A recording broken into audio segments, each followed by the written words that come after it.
Assalamu alaikum wa rahmatullahi wa barakatuh. On reprend, Inch'Allah?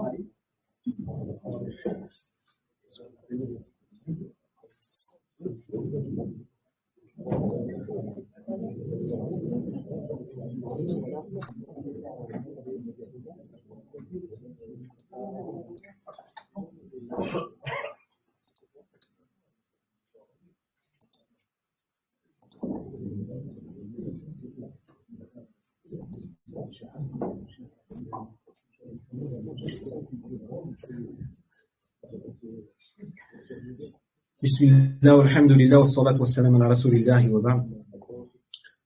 Donc c'est le troisième cours sur les trois fondements. On va réellement rentrer dans le livre, Inch'Allah, les trois fondements. Pour l'instant, qu'est-ce qu'on a vu? On a parlé de talib al-ilm, on a parlé de la science, l'importance d'apprendre sa religion. Chacun, il a une part d'apprentissage. Il y a des choses qui nous sont obligatoires d'apprendre et il y a des choses qui ne sont pas obligatoires d'apprendre. Celui qui veut apprendre, c'est mieux pour lui. Que la science, ça nous éloigne de l'ignorance et ça nous éloigne de l'erreur. Donc celui qui apprend pas, il va plus souvent tomber dans l'erreur. Que l'apprentissage, ça se fait pas dans n'importe quel sens. On apprend par étapes. On commence par le plus important et ensuite le reste des choses importantes. Parmi les règles de la bonne méthode dans l'apprentissage, c'est de prendre la science auprès des gens qui sont compétents. Qui sont les gens compétents? C'est les savants.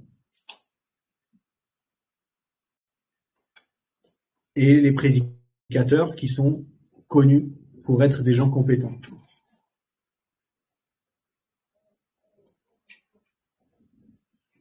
Qui dit qui sont les gens compétents? Les savants entre eux. C'est pas nous qui décidons, comme disait Cheikh Hassan, Habibullah. C'est pas les étudiants qui disent qui sont les savants. Ça, c'est quelque chose qu'on retrouve à notre époque. Les gens, ils donnent tellement leur avis que maintenant, c'est eux qui décident qui sont les savants. Celui-là, il est bien. Même, j'ai déjà entendu, cette fatwa, elle est bien. Carrément, on juge le mufti. C'est même plus que les savants. On juge les fatwas, les avis juridiques des gens de science. Donc, la parole très importante que tout le monde a notée, Inch'Allah, d'Abdullah ibn al-Mubarak, qui a cité Cheikh Hassan, Habibullah. I'arif qadr nafsik. Connais ta place. Si chacun il connaît sa place, chacun il reste à sa place, il n'y a plus de problème. Celui qui parle, il sait qu'il a la capacité de parler. Celui qui ne sait pas, il sait qu'il doit demander,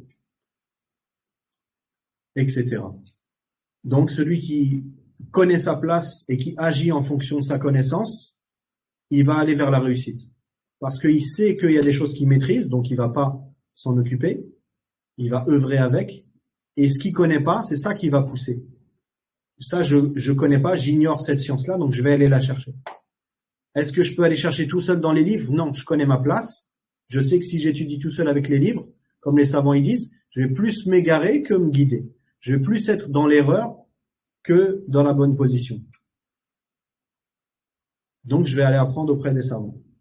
Et je connais ma place, ça veut dire c'est le savant qui m'enseigne. C'est pas moi qui vais voir le savant, comme on retrouve des fois certains frères qui disent est-ce que tu peux nous enseigner ça? Moi, je voudrais apprendre ça. Fais-moi ce livre-là, etc. Ça, c'est pas quelque chose si vous allez voir une personne parmi les gens de science, il faut pas lui dire comme ça.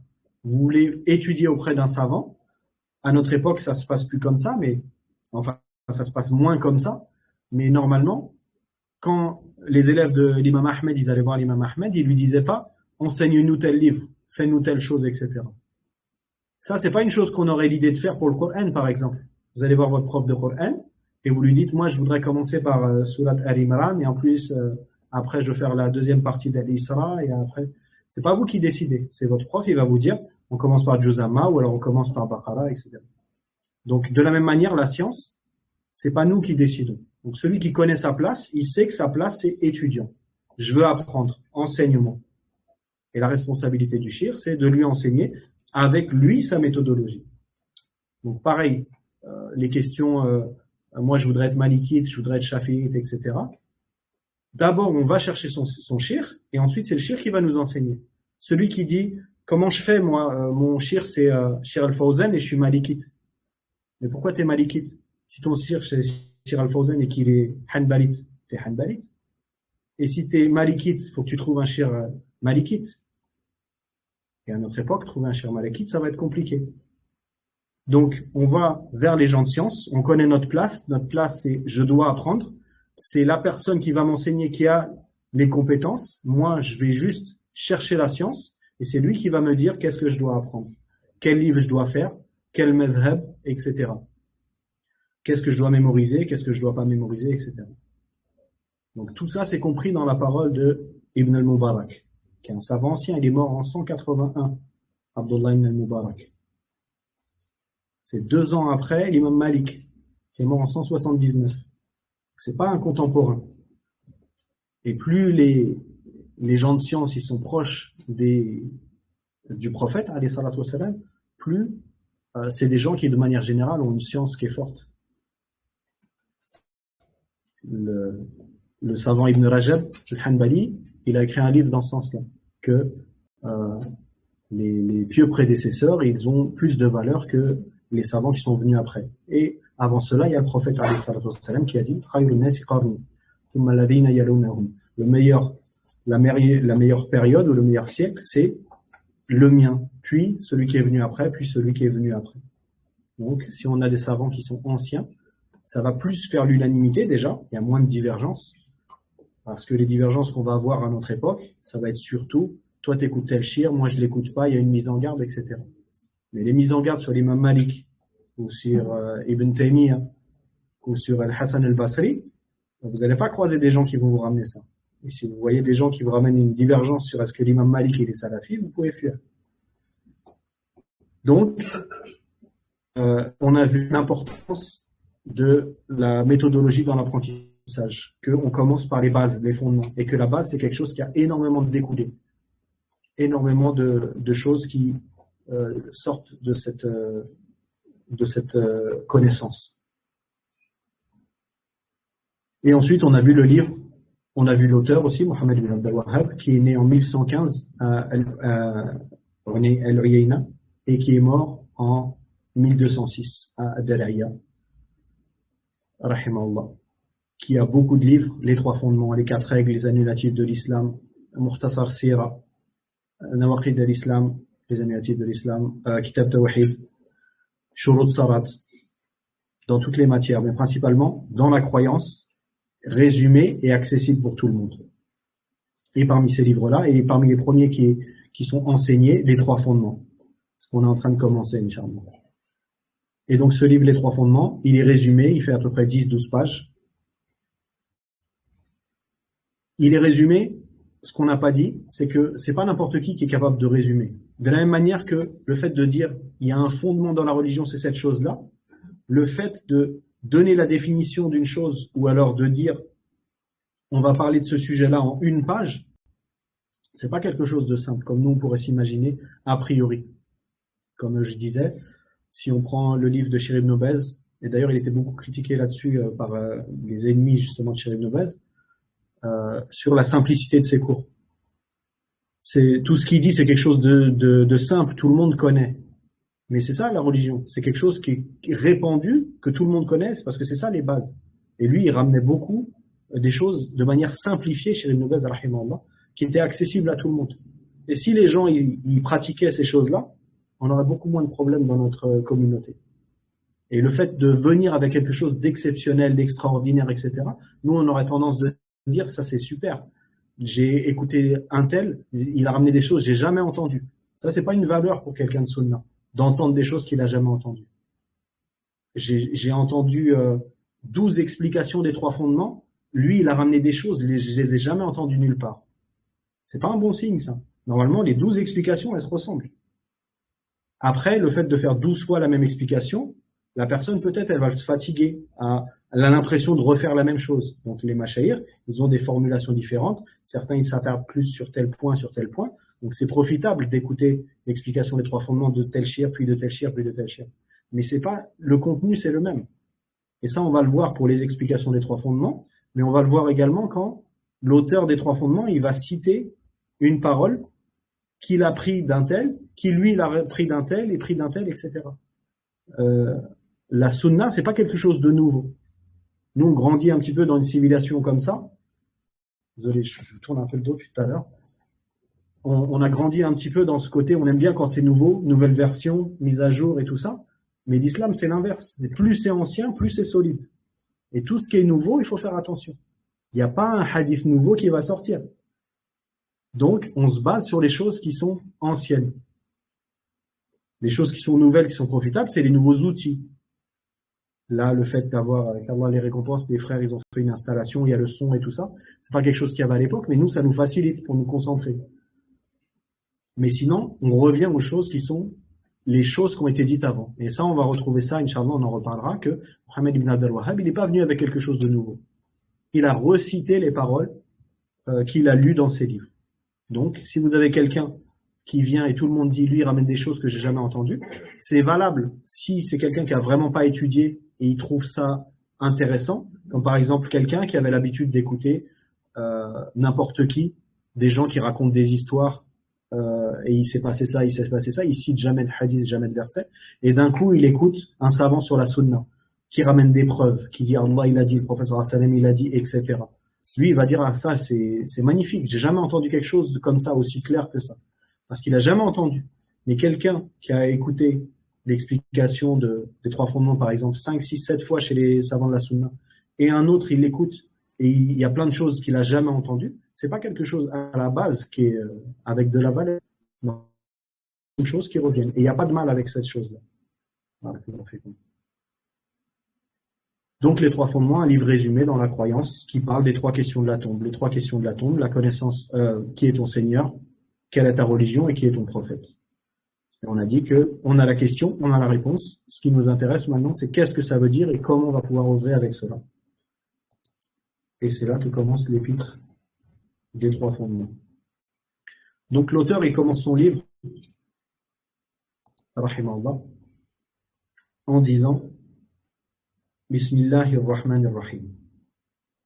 Le livre, on va le lire, Inch'Allah, si on a le temps, tout en arabe et en français, et toute l'explication, elle sera en française. Les versets, en général, arabe-français également, mais sinon, le livre, l'explication, les hadiths, c'est complètement en français pour que ce soit plus facile, plus accessible. C'est pour ça que c'est important de savoir à qui on enseigne pour adapter au format. Si par exemple, on n'était que des gens qui sont en train d'avancer dans la langue arabe, on est dans l'apprentissage, on a 4-5 heures de langue arabe par semaine, peut-être que l'intérêt de faire ce livre-là en français, c'est de le faire en français-arabe, moitié-moitié par exemple. Si c'était que des gens qui parlent pas un mot d'arabe, ça sert à rien de le lire le livre en arabe, on le fait tout en français 100%, etc. Ça fait partie de la bonne pédagogie, Inch'Allah. Donc, l'auteur, il commence son livre comme ça. Bismillahirrahmanirrahim. Au nom d'Allah, le miséricordieux, celui qui fait miséricorde. Qu'est-ce que ça signifie? Et pourquoi l'auteur, il commence par cela? Le fait de commencer par la basmala, c'est pas quelque chose qui est basé sur un hadith, où le prophète sallallahu alayhi wa sallam, il aurait dit, celui qui commence par la basmala, il a telle et telle récompense, ou celui qui ne le fait pas, il a tel et tel châtiment. Il y a des hadiths qui sont rapportés dans ce sens-là, mais ils sont tous faibles. Certains très faibles et d'autres faibles, mais ils se renforcent pas les uns les autres. Comme vous savez peut-être, dans la science du hadith, un hadith, il peut être faible, mais s'il se retrouve avec d'autres hadiths qui sont eux faibles, et que tous ils ont une faiblesse légère, ils peuvent se renforcer, ça peut devenir un hadith acceptable. Mais tous ces hadiths-là, même s'ils sont plusieurs, ils se renforcent pas les uns les autres. Donc, on va pas se baser sur ce hadith-là pour dire, on doit dire Bismillah avant de commencer quelque chose, sinon, le hadith, il nous dit que. Le hadith, on le prend pas en compte. Qu'est-ce qu'on prend en compte du coup? Puisque les savants, ils commencent par Bismillahirrahmanirrahim, en général, leurs écrits. Ils se basent sur le fait que Allah subhanahu wa ta'ala, dans le Coran, il a commencé par Bismillahirrahmanirrahim. Toutes les sourates du Coran. C'est ça? Toutes les sourates commencent par Bismillahirrahmanirrahim. Sauf une, deux, Tawba et c'est qui a dit deux? C'est en fait, comme les savants ils disent, les deux ils sont regroupés. Donc c'est pour ça qu'une des explications pourquoi il n'y aurait pas la basmala pour Tawba, c'est parce que les deux sourates, celle qui est avant et Tawba, elles sont en vérité une seule sourate. C'est une des explications. C'est peut-être ça qui a amené à dire deux. Ou alors le fait que la basmala qui est dans Surat al-Fatiha, elle fait partie des versets, alors que les autres c'est pas un verset. Bismillah ar-Rahman ar-Rahim, celle qui est au début de Surat al-Baqarah, par exemple, c'est pas un verset de Baqarah. C'est un verset entre al-Fatiha et al-Baqarah. C'est peut-être ça qui a fait que quelqu'un a dit deux. Mais sinon, il n'y a qu'une seule sourate qui commence pas par Bismillah ar-Rahman ar-Rahim, c'est Surat Tawbah. Donc, ça veut dire on a 114 sourates. C'est ça. Donc, il y a une sourate qui commence pas par Bismillah ar-Rahman ar-Rahim. Donc, dans le Coran, on a 113 fois Bismillah ar-Rahman ar-Rahim. C'est ça? 114, pourquoi? Il n'y a pas dans la Fatiha? Non, il n'y a pas deux fois. Il n'y a pas deux fois? Ça me plaît, ça. Dans Surat Naml, il y a deux. Surat Naml, au début de Surat Naml, il y a Bismillah ar-Rahman ar-Rahim, qui ne fait pas partie de Surat Naml, c'est au début, comme on a dit. Divergence envers les savants, mais Inch'Allah, le plus juste, c'est que ça ne fait pas partie. C'est des versets, mais pas à l'intérieur, c'est entre les sourates. Mais dans la sourate, il y a Bismillah ar-Rahman ar-Rahim. Donc, on a 114. 114 fois la basmala. Ok, donc les savants, ils ont dit, les gens de science, ils se sont basés là-dessus pour commencer les livres par Bismillah ar-Rahman ar-Rahim. Très bien. Et également, le prophète, alayhi salatu wa salam, il commençait ses écrits par Bismillah ar-Rahman ar-Rahim. Mais pas uniquement le prophète Mohammed sallallahu alayhi wa sallam. Si on se rappelle de Surat Naml, c'est également le prophète Sulayman qui commençait par Bismillah ar-Rahman ar-Rahim. Donc, en suivant la façon de faire d'Allah subhanahu wa ta'ala dans le Coran, en suivant la façon de faire des prophètes, et les gens de science ont utilisé cette façon de faire, donc c'est devenu également une valeur, comme l'a rapporté Ibn Hajar, rahimahullah, qui a dit que c'est une habitude chez les gens de science. Mais l'imam al-Qurtubi, lui, il a été plus loin, il a dit c'est nadm, il a dit que c'est une sunna des gens de science, de commencer par Bismillah ar-Rahman ar-Rahim. Ça, c'est pour le fait de dire ou de commencer Bismillah ar-Rahman ar-Rahim. Maintenant, qu'est-ce que ça veut dire, le sens?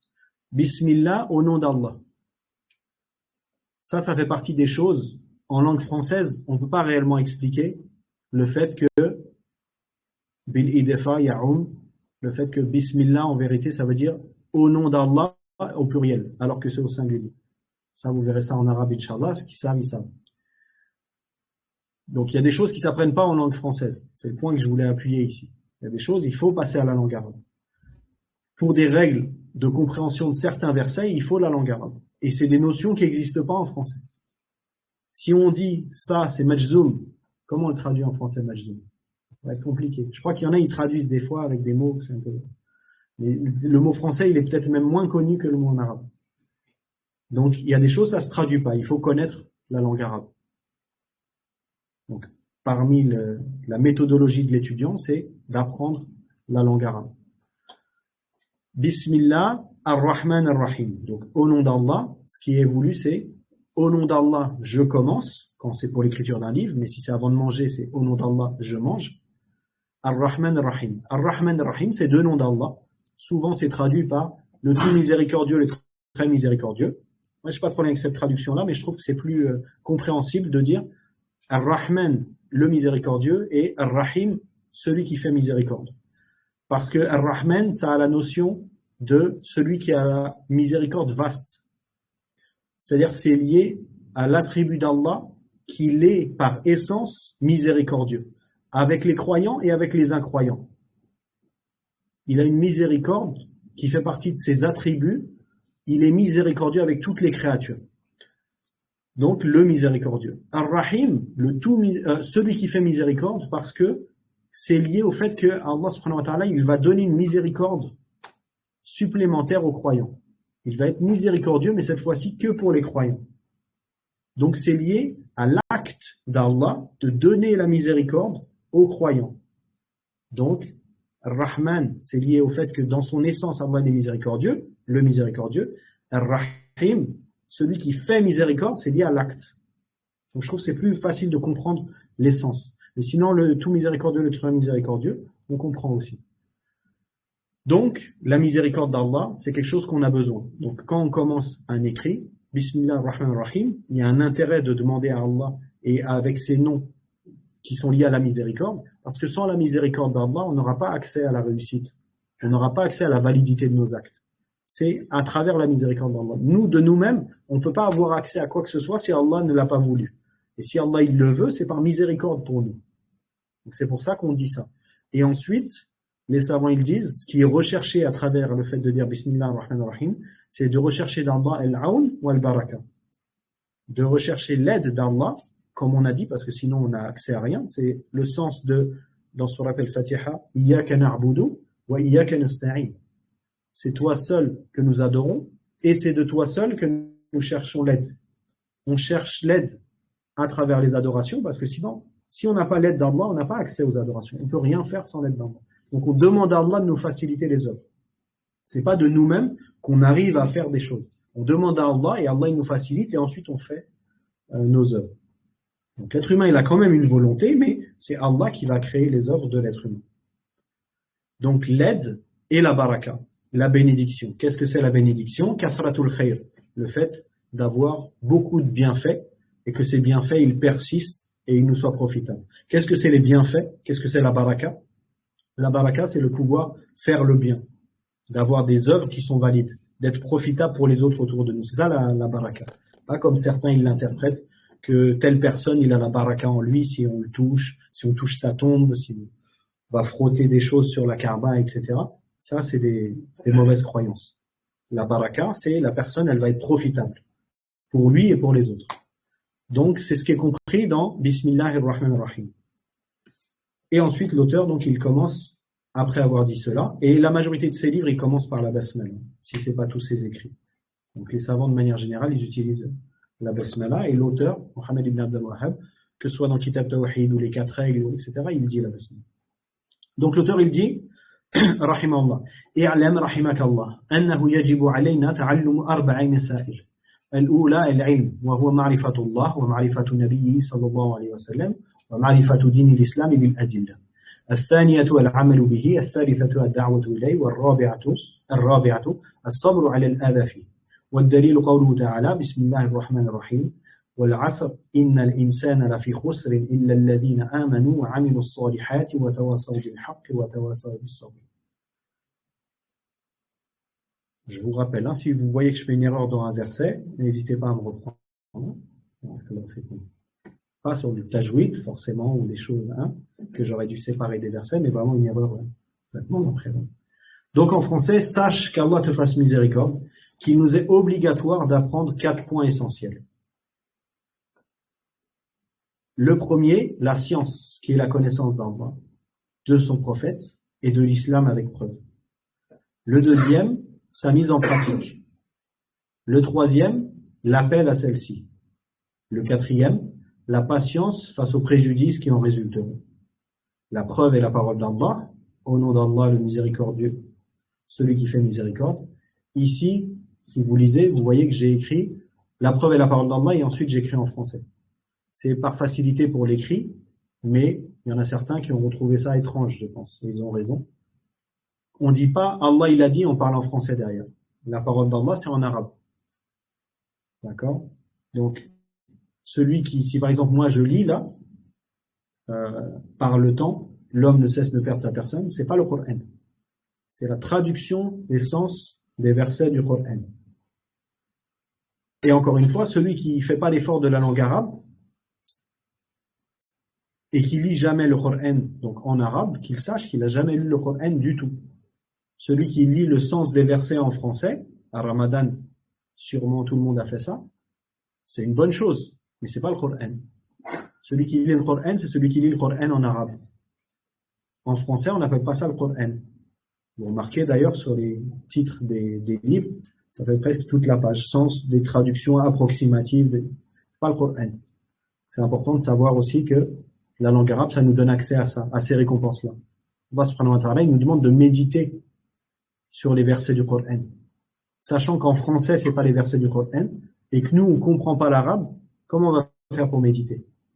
Donc c'est encore une chose qui nous pousse à faire l'effort d'aller chercher la langue arabe. Comme ça, on peut lire les versets et les comprendre. Et on rappelle ce qu'on a dit tout à l'heure, c'est que il suffit pas juste d'être arabophone pour comprendre le Coran. Ça, c'est une erreur de penser comme ça aussi.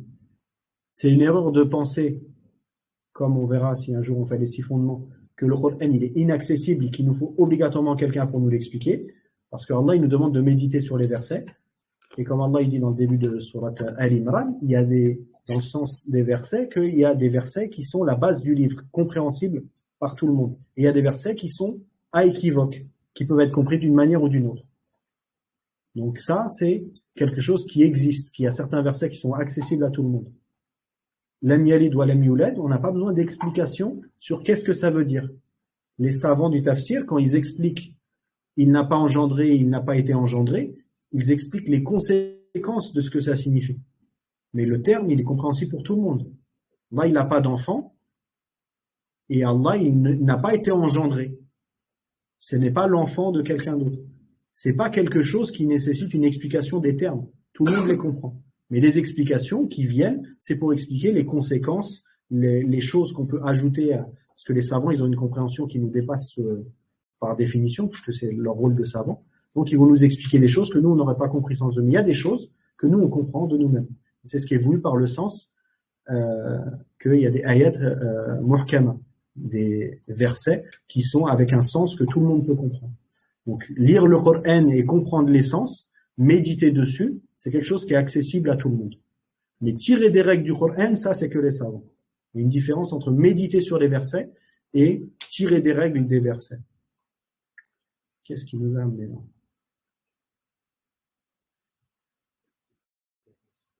Le fait de citer en français. Donc, la preuve est la parole d'Allah et de dire derrière en français. Donc, au cas où j'oublie, normalement, je dois dire la preuve est la parole d'Allah dans le sens du verset. Donc, si j'oublie, Inch'Allah, soit vous me reprenez, soit vous vous en souvenez. Mais Allah, il dit pas et on parle derrière en français, d'accord? On est là pour simplifier l'écriture, je ne l'ai pas écrit à chaque fois.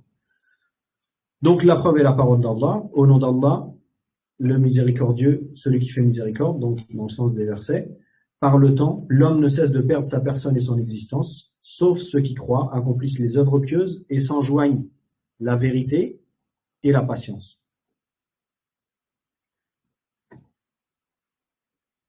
Ça, c'est le début de la première introduction. Donc on a dit le livre, il est fait comment? Il y a une introduction, les trois fondements et une conclusion. Si on veut détailler un peu plus, il y a trois introductions, le livre Les Trois Fondements et trois conclusions. Là, ici, on est dans la première introduction. Et la première introduction, qu'est-ce qu'il vient de nous dire l'auteur? Il nous dit « I'lam ». Il commence son livre avec « I'lam », sache. Donc, il nous appelle à la science. Et si un savant, il nous appelle à la science, alors que c'est lui qui doit nous transmettre la science, c'est évident que c'est quelque chose qui est obligatoire pour nous, de l'écouter quand il nous dit « sache ». Puisque pourquoi on a été voir le savant? Pour qu'il nous apprenne. Et là, il est en train de nous dire « sache ». Donc, ce qui est derrière, on doit l'apprendre de manière obligatoire. Donc, même si c'était pas signalé que c'était quelque chose d'obligatoire, là, ici, il y avait un sens déjà d'obligatoire. Et alem rahimakallah. Qu'Allah te fasse miséricorde. Le savant, parmi son bon comportement, c'est d'invoquer pour son élève. Et l'élève, parmi les bons comportements, c'est d'invoquer pour son shir. L'invocation, c'est quelque chose de très important en islam. Le fait d'invoquer, c'est le fondement de l'adoration. Quand on demande à Allah, ça montre qu'on sait à qui demander, qu'on sait comment demander, et qu'on sait que si on ne demande pas, on n'aura pas. Tout ça, c'est la base de reconnaître son statut de serviteur d'Allah. On est serviteur, on demande à Allah. Donc l'invocation, c'est pour ça que le prophète sallallahu alayhi wa sallam, il a dit « Ad-du'a huwa al-ibada », comme on verra plus tard. L'invocation, c'est l'adoration. Parce que ça nous met face à notre responsabilité de « je demande à Allah ». Parce que si je ne demande pas à Allah, moi je ne peux pas avoir de moi-même. Comme certains, ils pensent qu'ils peuvent réussir parce qu'ils ont fait telle chose et telle chose. À l'université de Médine, souvent, il y avait des frères, ils venaient, ils passaient je ne sais pas comment c'est aujourd'hui, je crois que c'est différent, mais il fallait venir, celui qui était en Umrah, il passe à Médine, il passe à l'université, et il fait un entretien. Et quand il fait l'entretien, il y avait des questions, il donnait les réponses. En général, on savait que il préférait quelqu'un qui avait tel niveau, telle chose, etc.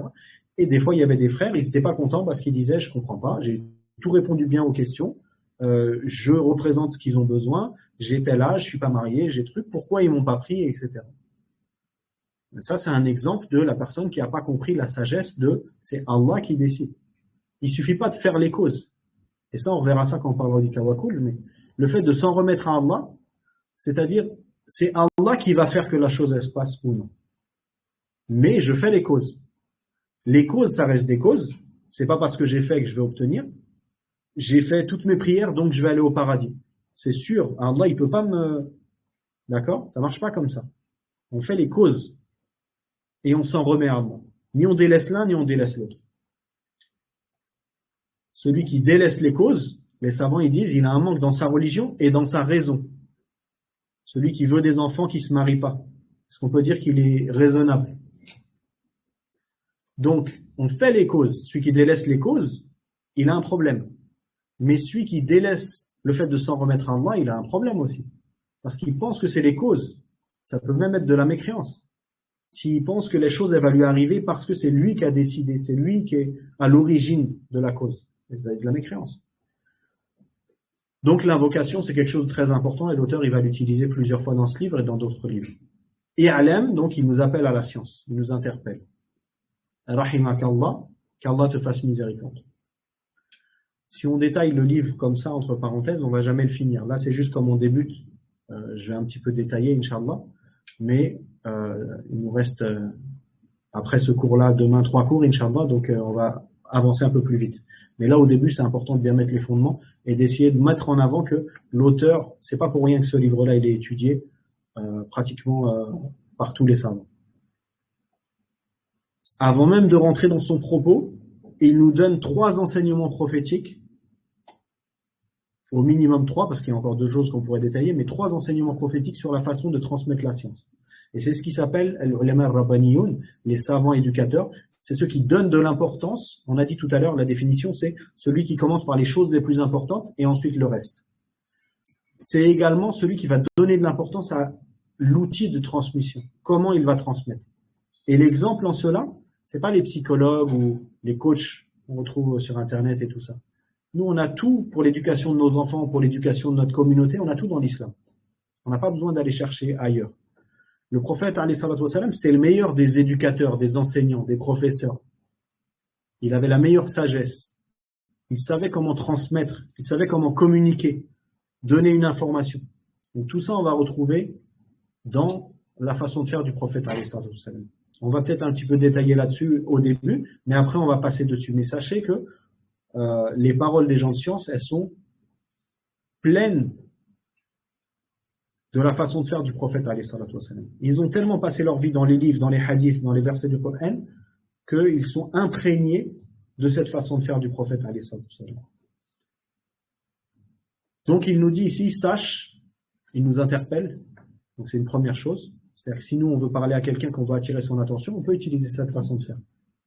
Au lieu de commencer directement par le propos, on lui dit, est-ce que tu sais, par exemple, c'est une manière de faire aussi. Donc là, ici, i'lam, c'est un ordre. Il nous donne un ordre, mais en vérité, c'est surtout pour attirer notre attention. C'est-à-dire, il faut que tu saches. Donc ce que je vais te dire derrière, c'est important. C'est ça qu'il veut dire. Rahimakallah, le fait d'invoquer, on a dit que c'est un bon comportement. Parmi les bons comportements de l'enseignant et de l'élève. Et en réalité, c'est plus l'élève qui en a besoin. Mais c'est souvent plus le shir qui le fait, parce qu'il connaît la valeur de l'invocation. Mais c'est l'élève qui a tellement à profiter du shir, parce qu'il va lui enseigner la facilité pour les œuvres, il va lui enseigner comment se rapprocher du paradis. C'est pour ça que le savant, l'enseignant, il a comme la valeur du père, sachant que le père, il va aider l'enfant dans ce dunya, éviter d'avoir des problèmes, il va l'habiller, il va le nourrir, etc. Alors que le savant, il va lui faciliter pour l'akhira. Donc il a un statut comme ça. C'est pour ça que souvent vous entendez, Cheikh Hassan, il disait régulièrement, je ne sais pas si vous avez fait attention, quand on parlait de Cheikh Ubayd al-Jabiri particulièrement, il disait notre père. Parce que Cheikh Hassan, il avait une proximité avec Cheikh Ubayd, il l'appelait au téléphone. J'ai entendu certains appels quand il commençait des conférences où Cheikh Hassan, il appelle Cheikh Ubayd, il lui demande comment tu vas, tes enfants, comment ils vont, etc. Donc c'est comme son père, c'est pour ça que quand il dit le père, c'est pas anodin. Il a vraiment, il le dit, il le pense quand il dit mon père, notre père, Cheikh Ubayd, rahimahullah. Donc, le fait d'invoquer. Et ensuite, yajibu alayna ta'allumu, sache qu'Allah te fasse miséricorde, qu'il nous est obligatoire d'apprendre 4 points essentiels. Ici, il nous dit, il nous est obligatoire d'apprendre 4 points essentiels. c'est une parole générale et ensuite il va la détailler. Ça, c'est encore une façon de faire du prophète alayhi salam. Une parole générale, je vais vous expliquer quelque chose et ensuite il l'explique. Ça facilite aussi la compréhension. Et d'apprendre 4 points essentiels, ça c'est encore une chose dont on peut profiter. Le fait de citer 4, ça va nous faciliter. Parce que comme ça, on va se souvenir plus facilement de 4 que des 4 en eux-mêmes. Donc si on en oublie un, on se souvient, il m'en manque un parce qu'il y en avait 4. Ou alors, ah bah ça y est, j'ai les 4. Il n'y avait que 4, donc il n'y a pas de 5e. Donc ça, c'est aussi un outil de facilité. Donc regardez, en une phrase, on peut déjà tirer tant de profit que cela. Et ça, on aurait pu l'appuyer à chaque fois avec des versets, parce que, comme on a dit, c'est le prophète alayhi salam qui est le meilleur éducateur. Donc la façon de faire qu'a fait la Cheikh al-Islam Mohammed ibn Abdul Wahhab, c'est une façon de faire prophétique. Le prophète alayhi salam, il a utilisé le mot i'lam. Quand il est dans un hadith, par exemple, i'lam ya Aba Mas'ud. Il a utilisé cette façon de faire-là, qui nous est obligatoire, 4 points essentiels. Il a utilisé les chiffres aussi. Bunya al-Islam ala khams, par exemple. Donc tout ça, on ne va pas citer les sources, mais le prophète sallam, il utilisait cette façon de faire. Donc il nous est obligatoire d'apprendre 4 points essentiels. Donc les 4 points qu'on va voir là maintenant, ils sont obligatoires à apprendre. Premier point, la science. On a dit que c'est le livre Les Trois Fondements, un livre de base qui est enseigné en général au début de l'apprentissage. Quelqu'un qui commence, pas que, parce qu'on peut l'étudier même si on des frères qui sont en doctorat à Médine, ils révisent, ils refont des nouvelles explications des Trois Fondements, etc. Donc, c'est pas un livre que pour les débutants. Et en général, les livres de Cheikh al-Islam Mohammed ibn Abdul Wahhab, ils ont cette particularité que le débutant, il va en profiter énormément, mais également l'étudiant avancé qui va profiter de la façon dont ça a été construit. Et les savants, ils vont en profiter aussi pour voir comment l'auteur, il a simplifié ou il a utilisé telle définition pour eux la réutiliser dans leurs explications, etc. Donc c'est vraiment une mine de science, mais pas que pour les débutants. Mais en général, c'est un livre pour les débutants, qui est fait pour les débutants. Et donc, un des premiers livres qu'on enseigne, il commence par l'importance de la science. Donc, un des premiers livres qu'on étudie, et à la toute première page de ce livre-là, évidemment, l'information, elle va être capitale. C'est vraiment un fondement. Et c'est peut-être le point le plus important de ce livre-là. Si on devait sortir juste avec une seule information, c'est quoi les 3 fondements? Et on a juste une phrase. Peut-être que la phrase la plus importante, Allahu a'lam, c'est que le musulman, il doit apprendre et mettre en pratique. C'est peut-être ça la chose la plus profitable qu'on va prendre dans ce livre-là. Mais il y a également encore beaucoup plus de choses de ça dont on va profiter, Inch'Allah. Mais ça, c'est vraiment fondamental, le fait de comprendre que on est des musulmans. Tous les jours, on doit adorer Allah. Pourquoi? Parce qu'Allah, il nous a créés pour ça. Allah, il nous a créés pour qu'on l'adore. Donc ça veut dire que c'est le but même de notre présence. On existe pour l'adoration. Comment on va adorer Allah? Qu'est-ce qu'une adoration? Si on fait comme les chrétiens, on en invente. L'adoration, c'est faire ça, faire ça. Et puis 200 ans après, on change parce qu'on a décidé qu'à cette époque-là, ça a changé. Non. Nous, c'est pas comme ça qu'on fait. L'islam, c'est le Coran et la Sunna, c'est la source de législation. Et pas la raison ou l'analogie. Donc la source, c'est Coran et Sunna. Donc, si on veut faire ce pour quoi on a été créé, adorer Allah, il faut qu'on fasse des adorations. Qu'est-ce qu'une adoration? On verra ça plus tard, mais pour l'instant, on doit apprendre. Donc la base de tout, c'est l'apprentissage. Tout le monde doit apprendre. Ça, on l'étudie dans ce contexte-là, mais en réalité, on le sait déjà, naturellement. Avant de faire quelque chose, on apprend. Quelqu'un, il ne va pas ouvrir une sandwicherie, et une fois qu'il a ouvert la sandwicherie, il ouvre la porte, les gens ils viennent, ils commandent un sandwich, et il dit alors attends, maintenant que je vais faire le sandwich, il faut que j'apprenne à le faire. Personne n'aurait l'idée de faire ça, jamais. Quelqu'un qui va partir en voyage, il va d'abord prendre son billet et partir dans le pays, et après se poser la question, qu'est-ce que c'est que ce pays? D'abord on apprend, et ensuite on utilise cette science-là dans les choses mondaines, et encore plus dans les choses religieuses. Donc la science. Et là, ici, il nous donne une définition de la science, l'auteur. Il nous dit, la science, c'est la connaissance d'Allah, la connaissance de son prophète et de l'islam avec les preuves. C'est une des définitions de la science. Il y a beaucoup de définitions de la science chez les gens de science. Et ça, c'en est une. On ne va pas détailler sur cette définition-là parce que je pense que ça vous rappelle quelque chose, cette définition-là. La connaissance d'Allah, la connaissance de son prophète et la connaissance de l'islam. Ça vous parle un peu normalement ces trois notions-là. C'est les trois fondements. Donc on va le voir quand on va rentrer dans le premier fondement, deuxième fondement, troisième fondement. Donc on ne détaille pas sur ce point de vue-là, Inch'Allah. Mais une des définitions de la science qui est donnée ici, c'est la connaissance d'Allah, de son prophète et de l'islam avec preuve. Et on verra que avec preuve, il a son importance. Donc ça, c'est le premier. Donc d'abord, on apprend. L'apprentissage, ça se fait pas n'importe comment. L'apprentissage, ça se fait, comme on a dit, avec des règles. Et parmi les règles, ce qu'on est en train de voir ici, c'est on prend des livres des gens de science. Et on va voir pourquoi ce livre, au fur et à mesure, c'est un livre qui a beaucoup de valeur. Donc le premier, on a vu la science. Qu'est-ce qu'il nous a dit l'auteur jusqu'à maintenant? Il nous a dit, il a invoqué pour nous, il a attiré notre attention, il nous a parlé de science, et ensuite il nous a dit, je vais t'expliquer, il y a 4 points qui sont importants que tu comprennes. Et ces points-là, c'est pas juste tu dois les connaître, c'est obligatoirement tu dois œuvrer avec ces choses-là. Et le premier, c'est la science. Donc, il faut qu'on apprenne.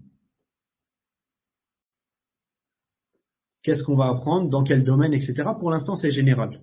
C'est pour ça que l'auteur, il a dit, il y a 4 choses à apprendre, et que dans la deuxième introduction, pour ceux qui connaissent un peu le livre, sache qu'il y a 3 choses à apprendre. Et des fois, il y a des gens qui posent la question, et pourquoi il n'a pas dit, sache qu'il y a 7 choses à apprendre? Parce que c'est pas les mêmes choses. On verra ça, Inch'Allah, si on a le temps. Donc, 4 points ici, et il a dit la science. Donc, pour rester global, pour pas trop détailler, avant de faire une chose, on doit apprendre. On doit apprendre correctement la science qui est liée à cette œuvre-là. Et il nous a parlé de science obligatoire. Science obligatoire religieuse. Dans les textes, dans les hadiths, dans les versets, quand c'est le mot ilm, c'est le mot science qui est utilisé, et qu'il n'est pas détaillé, ce qui est voulu, c'est la science religieuse. Même si la science mondaine, la médecine, la mécanique, etc., c'est quand même des choses qui nous sont nécessaires et profitables et qui nous sont même parfois obligatoires. Par exemple, la science de l'écriture, c'est pas quelque chose de religieux, mais c'est une obligation. Il ne faut pas que tous les musulmans ils ne sachent pas écrire.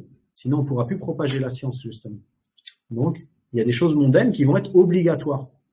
Mais ici, ce qui est voulu, c'est religieusement, la science religieuse. Et prenez ça comme une règle générale. Quand il y a le mot science qui est utilisé dans les textes religieux, ce qui est voulu, c'est la science religieuse, sans dénigrer la science mondaine.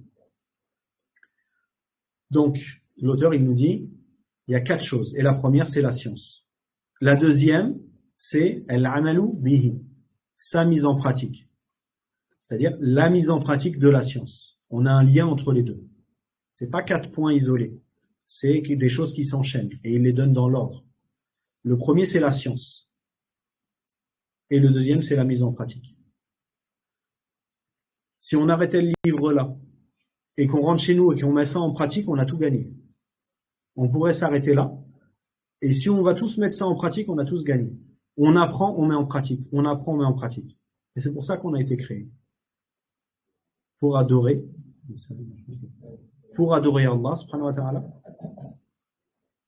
Et adorer Allah, ça se fait avec science. Comment on sait ce qu'est une adoration? C'est comme ça. D'accord. Apparemment, ça va être l'Asr. D'accord, ok. C'est pas grave si on retarde un petit peu. Ouais, bon, j'ai fait. Ouais. On va s'arrêter, Inch'Allah, pour la prière. En plus, il y a un frère qui est rentré, donc on va prier avec lui, peut-être, Inch'Allah. On va s'arrêter là, Inch'Allah. On va prier. Et si on a un peu de temps derrière, on continuera. Sinon, on reprendra demain, Inch'Allah. بارك الله فيكم سبحانك اللهم وبحمدك أشهد أن لا إله إلا أنت أستغفرك وأتوب إليك بارك الله فيك. Je me permets de le dire parce que je me suis dit comment ça